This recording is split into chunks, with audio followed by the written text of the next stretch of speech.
ፕሮፌሰር ተሾመም ወደ ጉዳዮቻችን እንግባ። የአባይ ጉዳይ ግን በጣም አደገኛ ነገር እየመጣ ነው።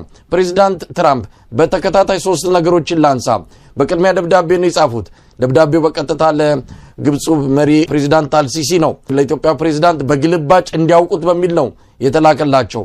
በዚህ ደብዳቤ ላይ እንግዲህ እሳቸው ማሸማገል እንደሚፈልጉ በሁለቱ ሀገራት መካከል ያለውን ለመፍታት እንደሚፈልጉ ነገር ግን ወደ ግብጽ ያደላ አቋም እንዳላቸው ታይበት ደብዳቤ ነው።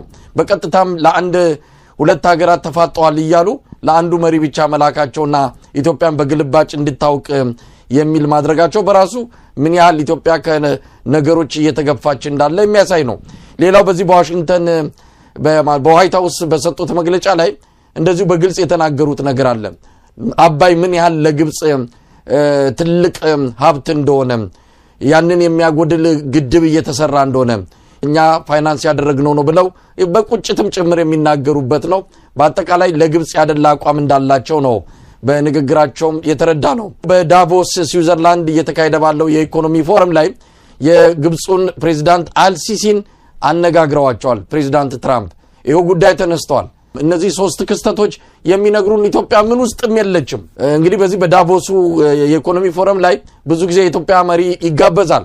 አብይም አንድ ጊዜ ደርሶታል። ግን መለስ ዜናዊ ቀርቶ አቅም ኃይለማርያም በተደጋጋሚ የተገኘበት ነው። አሁን ግን ከዛም መድረክ ተገለናል የለንም። ኢትዮጵያ እንደዚህ ጊዜ ኮስምና የታየችበት ጊዜ የለምና እስቲ እንደው ዝርዝሩን በደንብ አድርጌኔ ገልጫለሁ ብያላምንም እርሶ በጽሁፍም በተለያየ መልኩ ያነሱት ነገር አለና ምንድነው እየሆነ ያለው? ፕሮፌሰር ተሾመ በጣም በጥሩ መልክ ቃኝተዋል ነገሩን። ከመጀመሪያው ብንጀምር መልካም ይመስለኛል ስለዚህ ጉዳይ።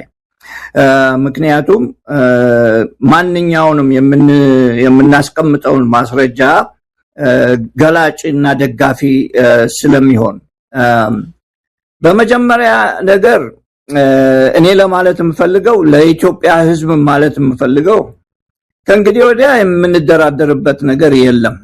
ኦኬ ለምን ከዛ ልጀምር። ለምን ከግብጽ እኛ የምንፈልገው ነገር የለም፣ ግብጽም ለኢትዮጵያ የምትሰጠው ነገር የለም። ስለዚህ ለመደራደር የሚያስፈልግ ነገር አልነበረም።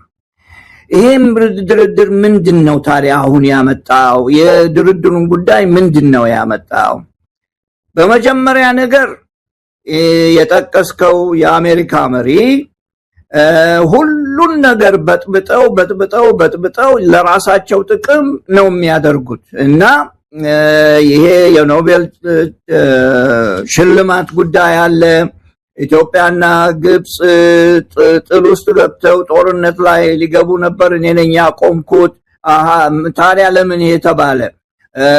ሽልማቱን ለማየት እንዲችሉ። ከዛ ቀጥሎ ደግሞ አሁን ሻርም ኤል-ሼክ ላይ ሲገናኙ እንደምታውቀው ከግብፁ ፕሬዝዳንት ጋር ሲገናኙ በጋዛ በኩል ባለው ችግር የረዷቸው ስለመሰለ ወይንም ስለመሰላቸው እርዳታ ለሱም መክፈል ወይንም ደግሞ ዋጋ ለመክፈል በዛም በኩል የተጀመረ ሌላ ነገር አለ። ዋናው ግን መጀመሪያ ነገሩንም የተረዱት አይመስሉም። አንደኛ የአባይ ወንዝ ግብጽ ውስጥ ብቻ ያለ ነበር የመሰለኝ ያሉት። ብዙ አሜሪካዊ እንደዛ ነው የሚያስበው። የአባይ ወንዝ ከኢትዮጵያ መነሳቱን የሚያውቁ የተወሰኑ ሰዎች ናቸው። እኛም በጥሩ መንገድ አላስተማርንም ይሄንን ነገር። የኢትዮጵያ መንግስትም ዲፕሎማቶቹም ሆኑ ሌሎቹ አላስተማሩም ይሄን ትምህርት ለመንግስት መስሪያ ቤት ሰራተኞች። እንግዲህ እነኚህ ናቸው። ከዛ ደግሞ ሌላ ምክንያት አለ ሰው ከጀርባ የማያውቀው። ይሄው ምንድነው? 9 ተፋሳሽ ሀገሮች አሉ እንደምታውቀው። እነኚህ 9 ተፋሳሽ ሀገሮች ሰርቲፋይ አድርገዋል፣ አጽድቀውታል። ውሉን የተፈራረሙበትን ኢትዮጵያ በዋና መንገድ የመራችው መለሰ የጀመረው ነው። ይሄንን ከጊዜ በኋላ ጸድቆ አሁን ሁሉም ሰርቲፋይ አድርጎታል። ይሄ ነገር ደግሞ ግብጾችን የበለጠ አወናበዳቸው፣ ብቻቸውን ቀሩ። ሌላው ምክንያት ይሄ ነው። የመጨረሻው ምክንያት ልሰጠው የምፈልገው እኔ ግድቡ ታስታውስ እንደሆነ ሲመረቅ ይሄ መመረቅ ምንድነው በየጊዜው መመረቁ ምንድነው ብለን ተናግረን ነበር እና ተወያይተናል በዛብ ላይ አንዴ ቢመረቅ አይበቃም ወይ የዛን ጊዜ ደግሞ ለምንድነው ሌሎች ሀገሮች ያልመጡት የተጋበዙ ብለን ተወያይተናል በዚህ ጉዳይ ግብጾች ያንን ያዩት የምርቃቱን ነገር ያዩት ልክ በነሱ ሐዘን ላይ ዳንስ እንደተደነሰ ነው ያዩት እነሱ እኔ እንደሚገባኝ እኔ እንደማነበው እነኚህ ሁሉ ነገሮች ተደምረው የአሜሪካን ኢንተረስት ወይንም ደግሞ የአሜሪካ ጉዳይ ራሱ ትክክለኛ ባልሆነ ማስረጃ ገንዘቡን የከፈልነው ለግድቡ እኛ ነን አንደኛ ሁለተኛ ውሃ አቁሟል ሶስተኛ ደግሞ በጭራሽ የነገር ወደ ጦርነት የሚመራ ነው የሚለውን ዓላማ ይዘው እዚህ ላይ ደርሰናል ደብዳቤውም የሚለው ልክ አንተ እንደገለጽከው ላስታርቃችሁ እናስታርቃለን ከዚያም በላይ ደግሞ ዘዴ ያለን እና በመጨረሻም ደግሞ እንደ ማስፈራሪያም የተቀመጠ ነገር አለ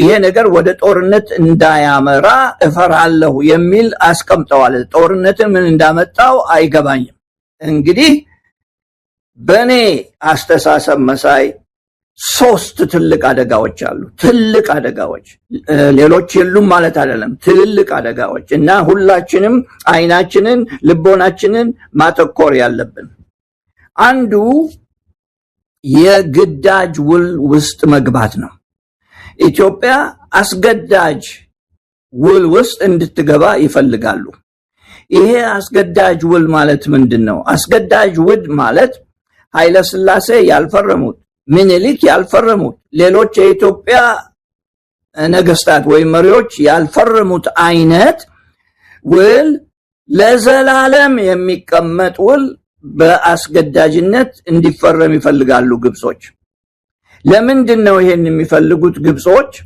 አንደኛ ኮንትሮል ለማድረግ ሁለተኛ ወደ ነበሩበት ኮሎኒያል ታይም ለመመለስ ፍላጎት ስላላቸው ኮንትሮል ስራቱ አሁን የሚመለሱበት አንዱ መንገድ ግዴታ ውስጥ ማስገባት ነው ኢትዮጵያ በእኔ አስተሳሰብ ግዴታ ውስጥ ስትገባ ውሃ ጋራንቲ ታረጋለህ በድርቅ ጊዜ ውሃ እንዲለቀቅላቸው ይፈልጋሉ ድርቅ ማለት ግን ምን እንደሆነ ለመናገር አይፈልጉም ድርቅ ማለት ምንድነው አየህ ድርቅ ለመከላከል የምትችለው ነገር አይደለም የኢንቫይሮንመንት ጉዳይ ነው ኢትዮጵያ የምትፈጥረው አይደለም ኢትዮጵያ ወይ ድርቅን ወይንም ደግሞ ዝናብን የምታመጣ ሀገር አይደለችም እና ይሄ የግዴታ የሚያስገድድ ኮንትራክት ውስጥ ወይንም ደግሞ ስምምነት ውስጥ እንድትገባ ይፈልጋሉ ኢትዮጵያ ይሄንን በምንም አይነት መንገድ መፈረም የለባትም የወደፊት ዕጣ ፋንታን የኢትዮጵያን የወደፊት ዕጣ ፋንታ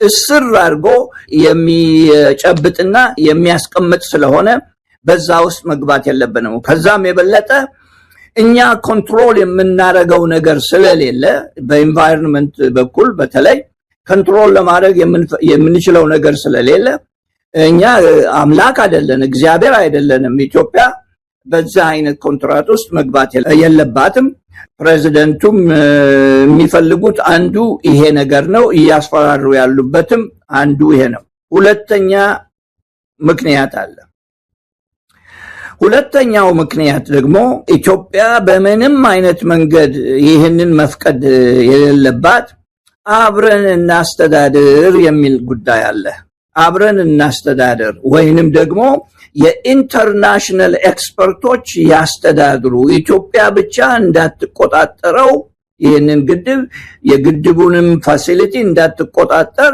የሚያደርግ ዘዴ ይዘው ነው የመጡት እና ይሄ በምንም አይነት ኢትዮጵያ ይሄንን ማድረግ ያለባት አይመስለኝም መደረግም የለበትም ለምን እኛ ኢትዮጵያኖች ይሄንን በኮንትሪቢዩሽንም ሆነ ወይንም ደግሞ በስጦታ ወይንም ደግሞ ቦንድ በመግዛት የሰሩትን በእንግሊዝኛ አሴት ይባላል ትልቅ ሀብት እንደ ዕዳ ሊያስቀምጡብን ነው ራሳችን ላይ ማለት ነው አየ የነበረንን ሀብት የሰራነውን ስራ ኢትዮጵያ ብዙ ችግር ውስጥ ገብታ የሰራችው ትልቅ ሀብት እነሱ የኛ ዕዳ ለማድረግ ይፈልጋሉ ማለት ነው። እና በዚህ በኩል ሁለተኛው መደረግ ይሄ መፈቀድ የሌለበት ምክንያት ኢትዮጵያ ሉዓላዊ ሀገር ነች። ራሷ ነች የሰራችው እና ሉዓላዊነትን አሳልፎ እንደመስጠት ነው የሚሆነው። ይሄ በጭራሽ መደረግ የለበትም።